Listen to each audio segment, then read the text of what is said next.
welcome to Gimle Talks. I am Cameron Hoadley, and I'm sitting here with DJ Mads. Welcome. I appreciate the little show that you played just beforehand, and I gotta say that I was sitting with my Shazam out, just kind of hearing what you were playing, and I'm gonna listen to it when I get back home.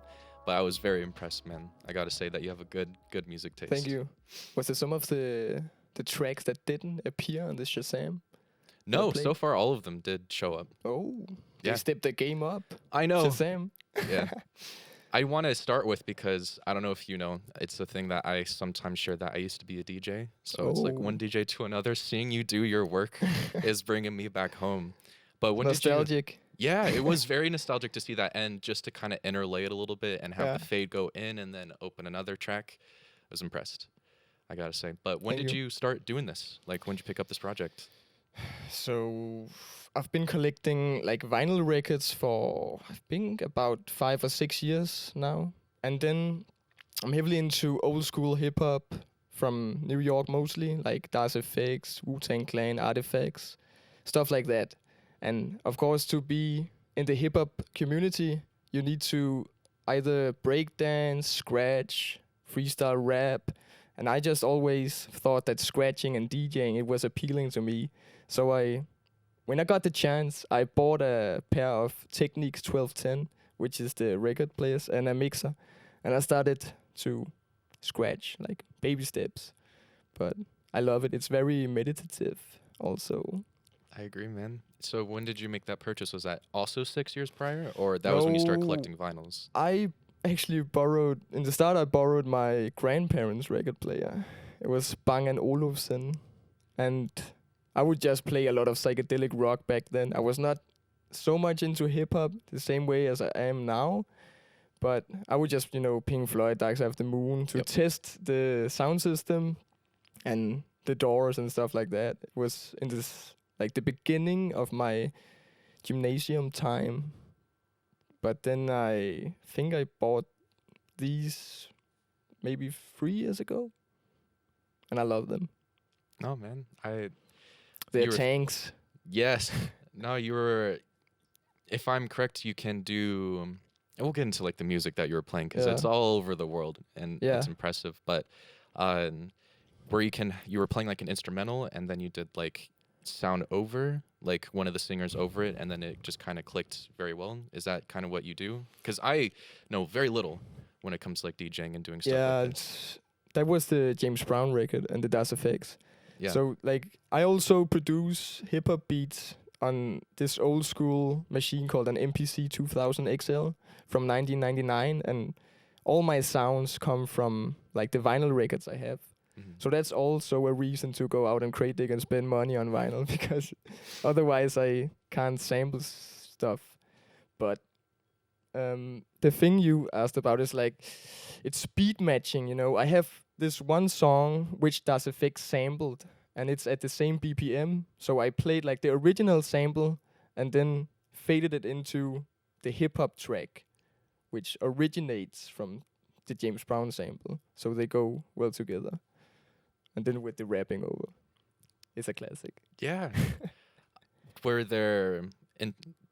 What was the like push to try and like experiment with this? Was there like other DJs who were just like, fuck, man, like I'm very impressed with this and I want to try it myself? Yeah, I think it can be a bit scary to try and DJ, because some of the DJs that are really good are like scary good, and I'm just like honestly not that good at it. But to see like DJ Grandmaster Flash or something scratch on the records, it's like motivating, because you can see how far you can get and how crazy it can be to scratch and beat match and cut up all the records, because there's really no limit to what you can do. It's all creativity. So that's really motivating to me. I get you. And you always keep it in like the psychedelic 70s, but world a little bit. Yeah, I'm like, I would say my main genre is, everything psychedelic. I love, especially now, back in the days I was a psychedelic rock dude, but now like psychedelic funk, soul, and psychedelic hip hop to a degree is It's really what I dig the most. I haven't even heard any psychedelic hip hop. I had no idea that exists. I played one track which was kind of psychedelic hip hop. The dude called Torb the Roach from Norway, who produced his albums in a small cabin in the mountains in Norway, and he's a pretty psychedelic dude also. So yeah, when it came to like psychedelic music, I also went through that phase as well. So when you're like naming Pink Floyd, I'm like, ooh. Yeah. And collecting my vinyls, that's where I'm like trying to be careful when it comes to my vinyl collection. It's nice to actually go into like a record store and see, because there's some of them in Portland, Oregon, which is just south of Washington, and I would go into some of those record stores and go through Pink Floyd because they would have the live concerts that you can't find online. Oh, like think the Pink Floyd live concerts on vinyls, like maybe bootlegs, unofficial releases that rare to find. And you would get them? I would. Oh my God, yeah. I would buy those. There's one from Santa. Oh. And I think it's before they wrote the song on the album. I think it was Metal. Yeah, from 71. Yeah. And I'm always, this is my own interpretation, that they wrote that song because of that concert, because my God, it's good. And I, just when it comes to like backlog stuff, because I'm assuming that if it comes to a specific artist, you kind of want to dive a little deeper and find some of the like demos that they went through and see the experimenting that they kind of had in their own. What is some of your like proudest hits that you've kind of created within yourself when it comes to your work? Like things I found on vinyl, or like mixing the two of them. Oh, I would say I love especially buying hip hop vinyl maxi singles. It's the 12-inch record, but with the original song and the instrumental and the a cappella. So I love to put, for example, MCs Act Like They Don't Know, a song by KRS-One. You put the instrumental on, and then you find an a cappella at like the same BPM range, and you scratch a bit, and then let the rap play, and it blends so well together. And then you just made your own track on the spot, and then you can scratch a bit more, and like you can change the beat, and you can change the a cappella, and you can put something over that. And yeah, I can't tell you a specific mix, but just in general doing that is really fun.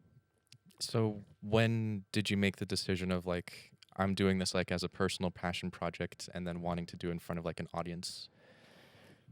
Well, I don't know. I have a good friend called Asbjørn, who's also, we go to crate digging trips together, like a couple of times each month in Copenhagen at a place called Can Records. It's like it's Martin in Can Records, and he's a really sweet guy, and like his record store, there's been some very famous people at that place. We talked about Lord of the Rings earlier. Yeah. Elijah Wood has been there a couple of times, just looking through his records, and bought some stuff which he featured on like this vinyl episode interview thing he did on YouTube. Is it What's in My Bag? Yeah. Amoeba, What's in My Bag? Like this record store called Amoeba in America, and they do this What's in My Bag. Yeah. I'm not sure it's that one. I think it was like this special episode of like Elijah Wood and his partner. I think he has a DJ partner. I can't remember the name though. But he would shout out Martin from Can Records and be like, "Oh, I got this in Denmark at Martin from Can Records." So shout out to you, Martin. And this guy called Lord Finesse, who is one of the illest beatmakers and MCs of all time. He also goes there often. So yeah, so you would go there and you hung out with these guys.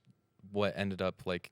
Did they suggest that you should go play live, or were you just kind of klutting at that time? No, I would just collect the vinyl, and then I had the turntables and the mixer, and it's the perfect DJ setup because the Technics 1210s, they're like the perfect DJ turntable. So when I had the turntables and the records, I was like, maybe I should try to play some in front of people and introduce people to music that they wouldn't necessarily listen to alone, or if I didn't show them.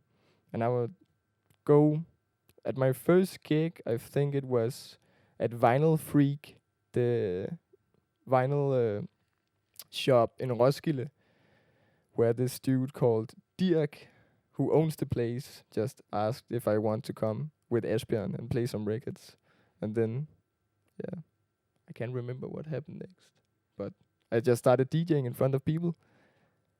Yeah, and you liked it? Because how often do you like play in Gimle? Yeah, well, I played at Gimle 2 times before Corona shut it down and fucked everything up for a lot of people, right? Yeah. So I was supposed to travel to Nepal. Whoa. Yeah, and maybe become a monk for a few weeks. Yeah, you stay 3 months and, you know, find some obscure stuff there. Yeah, and I would really love to go crate digging in Nepal or India to find maybe some far out 7-inch singles with some weird shit on that you wouldn't find in Denmark or Europe. But yeah, India's been a lot of people have been crate digging in India, so it's hard to find stuff that people haven't found before you. But that's like the chase.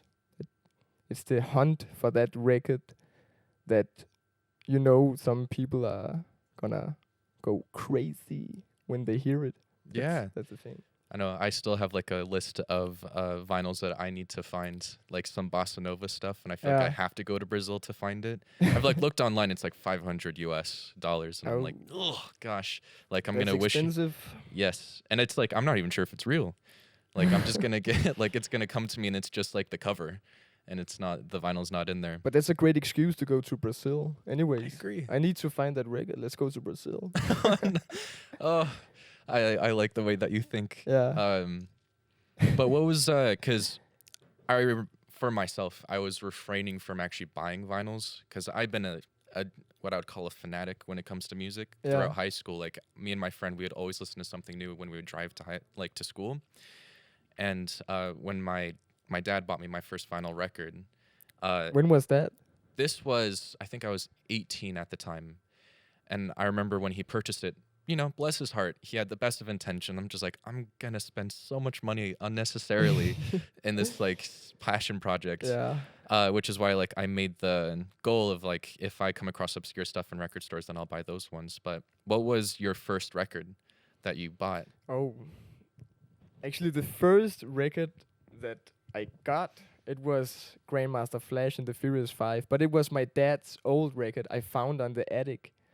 And I really just like the song The Message, you know, the legendary rap song. I would play that at the turntable. It was like, the experience was a lot different than just pressing play on Spotify. You can see the record spinning around. You could touch it. You could feel it. You could even spit on it if you want to. So that was that something clicked for me. I just started buying records there from that on.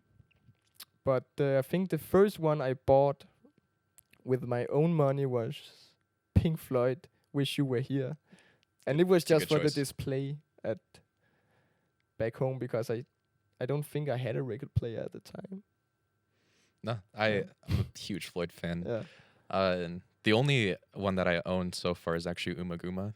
I haven't gone beyond that. And then that's the most fucked up of them all. I love it. Yeah. I think it captures the essence of Pink Floyd because it's just chaos. And then it has like some live at the beginning. And then it's just like intertwined. I think it's like the Narrow Way Part 3 where it's actually a really good song. And then it just goes back to chaos at the end. Yeah. Yeah, very experimental at that time. And I think that was when Syd Barrett was out of the band. Yeah, he wasn't in the band. I think the that last was the record one he featured on was Saucer Full of Secrets. Yeah, and that was the last song.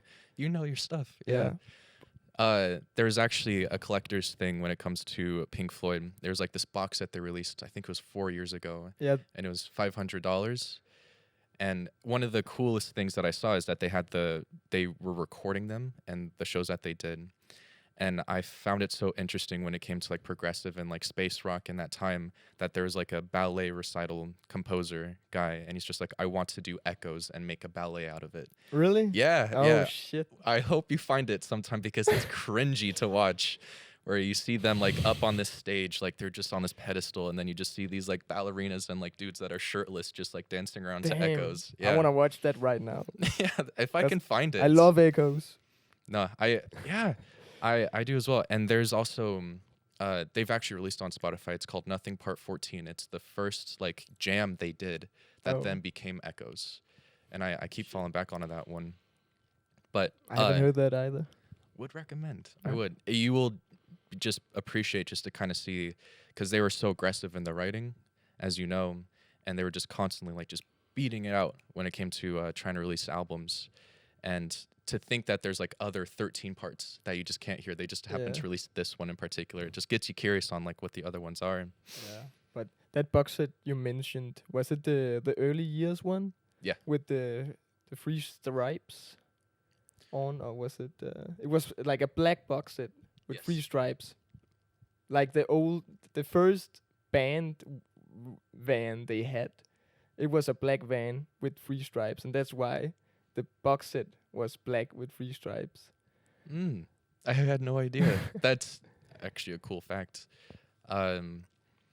But I would say, just personally for me, because when I was DJing, I would choose genres. So I had a 3-hour shift. Yeah. When I was doing was it like CDJs or was it vinyl? It was whatever I wanted. So I could do CDs. I could also do just online, because they were starting to upload all the CDs onto the computer. And then I could do vinyl. So like some of the radio hosts, they would just do solely vinyl. And you could hear it when you would listen to them. And they would have this whole persona. Really cool guy that would do that in particular. But when it came to my session, I would do like classical music in the first hour. And then I would do like indie or like Americana in the second. And then just soul music in the last one. And then just do popular hits. But I actually refrained from hip-hop because it was a difficult genre for me to get into. And I had a friend of mine who used to freestyle all the time. Love this man. And he would drink 40s and like put orange juice in and stuff. Like he was so fun to hang with. Yeah. He threw me Mad Villainy and played accordion, if you know MF Doom. Yeah, of course. And Rest in peace. Yes, of course. But Food and Born Like This and all that was my first introduction into hip-hop. But was Wu-Tang Clan your first, or was there another hip-hop artist that kind of like introduced you to the genre? Actually, I think that Wu-Tang Clan, or maybe De La Soul, was my introduction to hip-hop. It was... that was my own introduction when I first started digging on my own. The first time that like this hip-hop record got into my radar, what you say, is my brother. He made a CD with 50 cents in the club when I was a little boy. And I would put it on, and I would imagine that I played the song in front of my school. I think I was like in 2nd or 3rd grade. I would be like, "Go shawty, it's your birthday," and I probably still wore a diaper at the time. And you were in 3rd grade, I got bullied so much. Oh, when I was in high school, I was playing Machine Gun by Jimi Hendrix, and there's this live version on like Fillmore East 1970 when he was in the Band of Gypsies. Oh, I think it's just Band of Gypsies, the record, Machine Gun. It could be. Yeah. But it could also be live at the Fillmore East. Yeah, because there's a lot of shows that they released and then they took it off.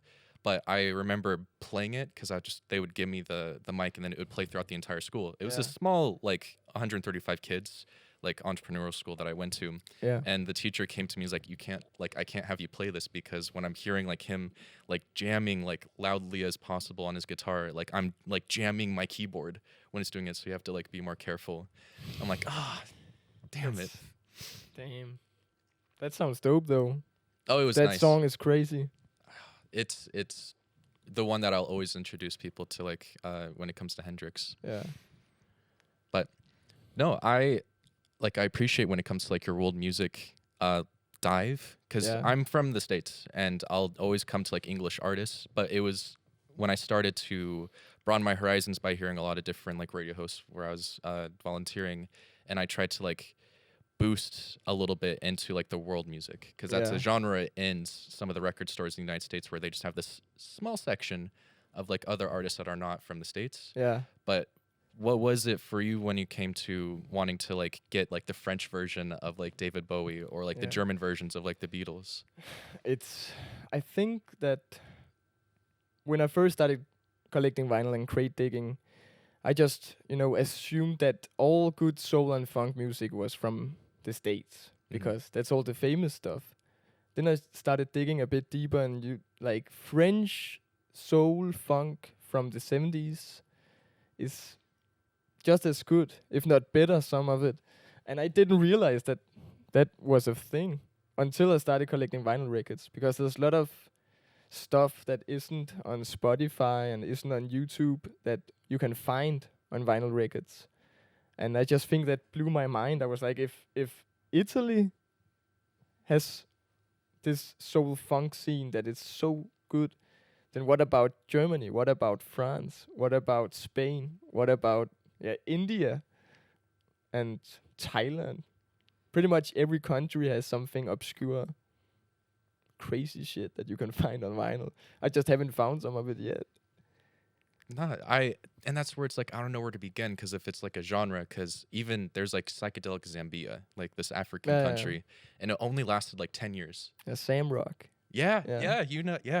There's I just stumbled upon that like a couple days ago, and I'm trying to find like some of the large artists, because some of them like Witch, and I do not know them, unfortunately. I think that's the biggest one, Sam Rock. There is a good documentary about them, where like this modern band tries to find all the members of the band in Africa and tries to get them back together and play again and tell stories. And they were huge in the 70s. It was crazy big in Zambia. So I can recommend that documentary. I will actually take that after we're done, because I'm curious about that. Did you ever see any psychedelic like bands that you've wanted to? Like, did you catch Roger Waters at a concert? Yeah, I was at a Roger Waters concert with my dad at Royal Arena in Copenhagen, because I am still such a big Pink Floyd fan that I just wanted to see him before he dies. God forbid. Yep. But I think he's a genius, and I just wanted to see him real life, and I saw him. But the thing, he's very political now. When he performed the song Pigs, there was this big inflatable pig with Donald Trump's face on it. Yeah. And for some people it's a bit too much, but yeah, it's just Roger Waters, so it's fine. But yeah, you know where he stands when it comes to these issues. But what is one of the like more endearing shows that you've come across? Because you told me that you've been to a lot of concerts, so are you more of like the arena guy, festival, or just like small shows? At Roskilde Festival, I'm mostly at like this place just called Arena, a stage under a big tent. Usually the shows in there, they're a bit more crazy and hyped than the Orange stage, where there can be like 100,000 people standing there, and it's a bit unpersonal mostly. Especially the Eminem show, there were, I think, over 100,000 people, and the sound of the music, just like the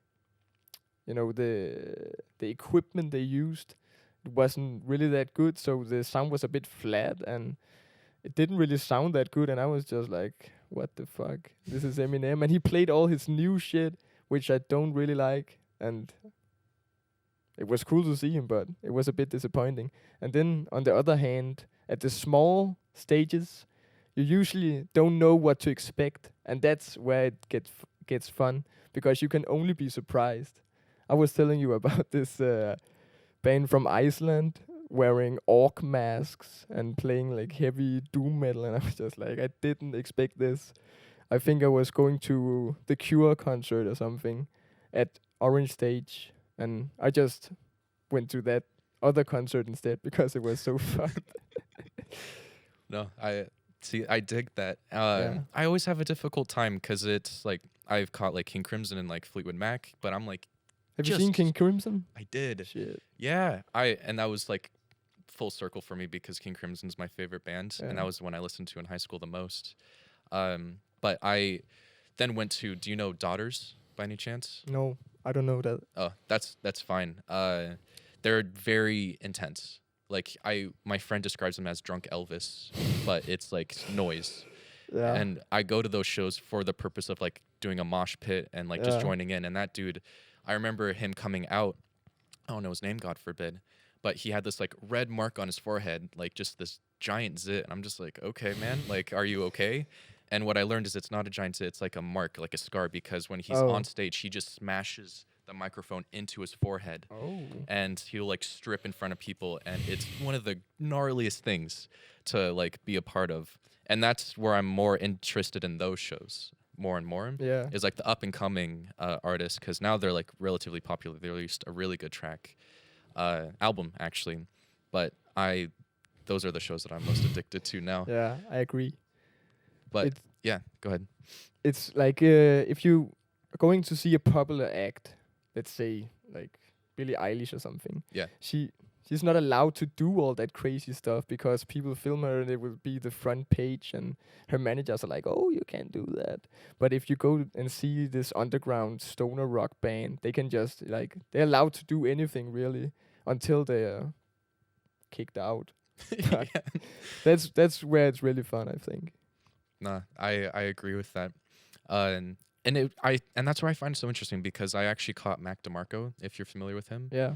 I saw two shows. There's one in Portland, Oregon, where it was he was playing in a zoo, and that in a zoo. Yeah. I'm not even joking. There were elephants in the background, and like my friends and I came like an hour early to like walk through the zoo and then go catch the show. And then there was the conventional like concert in my hometown. So we drove to Portland, then drove back and caught both of them. And as you know, Mac, he's got this like insane personality that genuinely just like abstract. A crazy guy. Yes, that's putting it lightly. But he came out with like a 6-pack, and then brought it on stage at the zoo show. Like a 6-pack of beers. Yeah, and downed them like throughout the show. And in the middle of it, he just stops playing. I forget what song it was, and then just pisses himself. And he's just like, you're just like, okay. He's on like, purpose? Yeah, on purpose. Like people were cheering him on, and it reminded me of like the Jim Morrison stuff where he would just drink on stage and people are like, strip. And that's what happened after, is like they're cheering him to strip and all that. It became one of the weirdest shows that I've been to. And what happened was, I think he forgot he pissed himself. And so towards the end of the show, he decided to crowd surf. And there was like this sea of like teenage girls I would always be up front, and like a line of boyfriends in the back. Oh my God, I tasted Mac DeMarco's piss. Yeah. Oh my God. But the thing is like he decided to jump on them, and they couldn't lift him. So me and like this other dude had to go and get Mac DeMarco up and throw him onto like the adults. Yeah. And I remember getting the pissed side of Mac. And I just remember just like smelling, and I'm just like, what the fuck is going on? Celebrity piss. It's the best. And I threw him, and then I remember going to my friends after and just like wiping my hand on their face. I'm just like, that's Mac's piss. And they're just like, oh shit, okay. But that was one of the more unique experiences that I had. That sounds very unique. Yeah. And then the Spokane show was like completely sober. Like he did everything to the T and just kind of kept it. I'm just like, two different parts of it. Yeah. And that's what I found, unfortunately, because it was nice to hear him play through it just naturally, but then just to see like this is a unique experience that you get to have with the band. It's a great story also. Yeah, I know. It's fun to tell. But did you ever have like, if it comes to a specific artist, where you had that kind of like authentic experience with them? I think I was at Das FX at a place called Christiania Loppen, you know, the free state in Copenhagen. Yeah. And I went to see them, and I'm a huge Das FX fan. And they, like, the stage was very small, and it was almost ground level, so you could see them in eye level. You could touch them if you wanted to. And they just went in, and they just started smoking crazy huge joints and started freestyle rapping, and the crowd were all smoking joints, and it was so intense and so crazy. I didn't know that, like, that was one of my first real hip hop shows, so I didn't know it was so like relaxed with the crowd, and they were like appearing as the crowd was just their homies, you know. And then one time the DJ just put on a beat, and then they were just like, anybody from the crowd want to freestyle? And then they got 5 people on the stage, and they made a cipher, and they just freestyled, and then the Das Effects guys freestyled with them, and they were like, you know, who's got more hype, and they were like judging who's the winner and stuff. That was pretty fun. But also I was at Roskilde Festival watching Wu-Tang Clan, and I was in the front row, and I think maybe like 60, 70,000 people saw them, and I was at the front row with 2 of my best friends, who's also huge Wu-Tang Clan fans, and we just sang all the lyrics with them, and the guys at Wu-Tang Clan, they could see that we knew all the lyrics, so when the show was almost over, Old Dirty Bastard's son, Young Dirty Bastard, he got down and started to rap in front of like the front row, and then he got over to me and my friends, and we just really, you know, headbanging and singing the lyrics and going crazy. And he was just he said to me, "Take my hand," and then I took his hand, and he stood right in front of me, and then he just started to crowd surf on me and the boys, and I was filming it, so I only had one hand, and my arm was kind of collapsing, and it was a bit heavy, but that was pretty fun, you know. Even though it's his son and not the real person, ODB, but, you know, still his genes. No, I actually have a similar story. And if you don't know, like Les Claypool, that's okay. He does a side project with Sean Lennon. Yeah. They were also in Portland. I've been there too many times. And I remember when I was at that show, they decided to do Tomorrow Never Knows, which is like a popular tune by John Lennon. And I sat there hearing how much he just sounds like his father. I'm like, this is the closest I'm ever going to get to John Lennon, is his son singing like his dad's tune. And it was that's where it's like you get the full experience of just, you know, seeing the world kind of come together a little bit. And it was very impressive, I have to say, to kind of witness that. Yeah. But damn. No. Yeah. It's still his genes, though. It's kind of a little piece of John Lennon. Oh, or my is it God. a bit of John Lennon? Yeah, he's What about, gifted. does he look like? Oh, if you see a photo, it's just like, oh yeah, he's But John a Lennon. bit Asian also, with the Yoko Ono. Yeah, with the Yoko genes going in there. Yeah. No, I like it. But I have to ask, because we'll do like a second session of you playing. What are some of the songs that you were going to play in this next one? Oh, no, never mind. Sorry, it's a transition into it. But yeah. I can. I will play some. This guy called Pugh Rockefeld from Sweden. I will play some Sweden psychedelic rock, and I will play some French psychedelic funk. This is, as we talked about, the French David Bowie, who's kind of a funky madman. He screams and makes this high pitch weird voice when he sings, which I kind of dig. But when he was, I think he was 33 or something, he just went down to the metro in Paris, and he never got back. He just disappeared, just James Bond like, and nobody heard about him since. The French David Bowie. David Bowie. I like it. No, dude, thanks for coming and chatting. It's appreciated. No problem. It was fun. It was hygge. Oh, no. That's actually one thing that's going to stick with me for the rest of my life is hygge. It's the hygge, man. Yeah. You can't say it in English. It's only in Danish. It's hygge. That's what the Danes say. It's like it's not a real thing in America. It's only in Denmark. It's hygge. Hygge. Awesome. Thank you, man. Thank you.